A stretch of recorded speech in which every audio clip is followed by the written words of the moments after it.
This is Chicago's Morning Answer with Dan Proft and Amy Jacobson on AM 560. The Answer.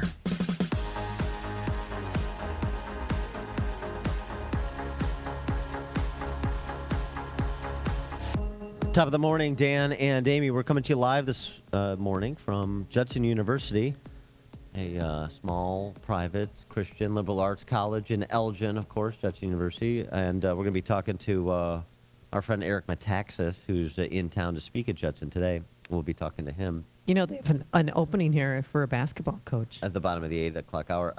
Grad assistant. Yeah. Well, it's never too late.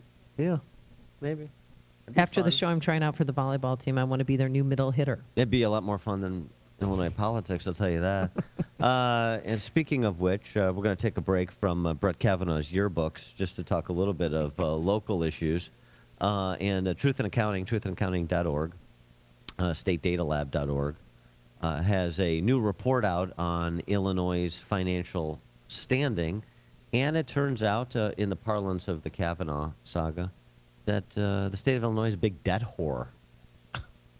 We'll do anything to pile up debt. Oh, really? Spend it, spread it everywhere. We won. Or speaking in Judson University parlance, Illinois is failing. The grade that Truth in Accounting assigns to the state of Illinois in terms of its financial health, that'd be an F. For more on why that might be, we're pleased to be joined by Sheila Weinberg, the founder of Truth in Accounting. Sheila, thanks for joining us. Appreciate it. Well, now we got her, I think.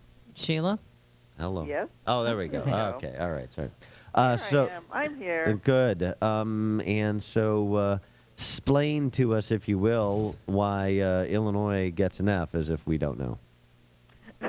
Well, we take Illinois has a taxpayer burden. That's how much each taxpayer would have to send down to Springfield to clean up all of our financial mess that they've created. And that taxpayer burden is $50,800, and we give states that have more than $20,000 an F. So per person. Illinois is now the good news is that number's that number's per person, right? It's actually per taxpayer. Per taxpayer. So, okay. yeah. So it's about per household. So, and the good news is that we're no longer the second worst state. We're actually the third worst state. Connecticut took that honor of the second worst, but it's not because Illinois got better. It's because Connecticut got worse. Mm-hmm. And New Jersey is dead last. What about the best states, financially most sound state? We do have states that are actually ahead of the game.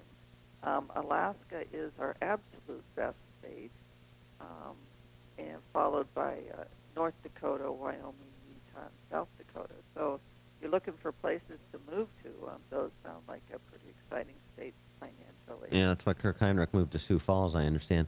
The Midwest, how does Illinois stack up as it relates to our Midwestern neighbors? Well, right before I went on, I went ahead to our state data lab and did a create your own chart. It's an exciting feature that we allow you to do. And I looked at Illinois compared to Indiana, Wisconsin, and Michigan, and our taxpayer burden is by far the highest. And the closest taxpayer burden would be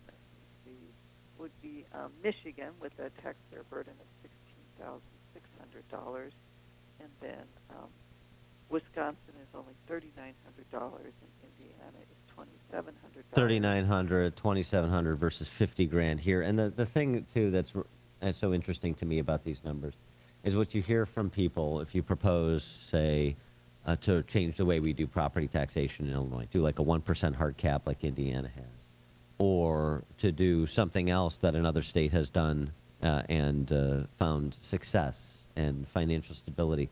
Well, if you do that, then where are you going to find? It's always like, where are you going to find more money to prop up the status quo? That's the response you get, even from some erstwhile conservatives, about the structural reforms that are needed to reimagine a state that has $244 billion in unfunded liabilities and unpaid bills. and debt. And I mean, it's just the psychosis involved here. Where are you going to find the money? Indiana, Wisconsin, you just mentioned, $2,500, $3,500 per taxpayer. Illinois, $50,000. Indiana and Wisconsin have schools and police forces and fire departments and local units of government and quality universities. They have all the things that we have, but not the unfunded obligations, the debt load, the usurious taxation. And just getting people out of that mindset of we can't change anything because where would we get the money? We have to change anything because there is no amount of money we can get to make the system soluble. No, and we found that while the pension debt did go down a little bit last year because of the good pension Market. assets the good markets, the unfunded retiree health care went up by $8 billion, and the state reported a $9 billion deficit. So these numbers are huge and just continue to get worse. Those other states that I mentioned, their taxpayer burden actually went down last year. And just Illinois continues to get worse while they continue to get better. And just to give an order of magnitude here, you quantify the state's total assets at $80 billion, right? $80 billion, yes. Round numbers. The unfunded pension liabilities, which went down a little bit last year, $135 billion. Oh my God! So I mean, where does this the money fairy just comes? If we don't have funds to pay our bills. If we liquidated everything, we could only get halfway there. It's absurd the numbers that we're talking about, the hole that we've dug, and I just don't think people are so keen to confront it, or they can't read a balance sheet. What happens is that people get more and more cynical, and trust the government less as these numbers increase, and therefore, in order to get change, you need to trust the change agent. Well, obviously in Illinois, we do not trust the legislator and the governors to fix this. They just continually make it worse and worse and worse. Well, when did things get bad? When did people realize, this isn't going well?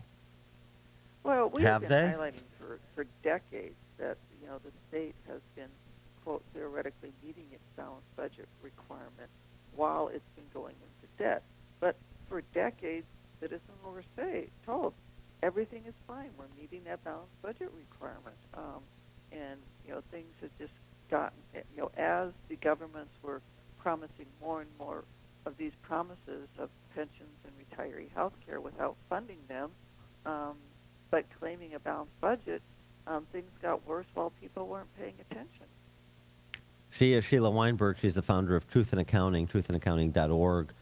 Check out the reports they've done on all the states to look at what's happening in Illinois versus what's happening in a state you're going to move to. Right. I was going to say, pick out a state you want to move to. Yeah, exactly. Go to our state data lab. You can compare states on 340 data points and then figure out what state to move to.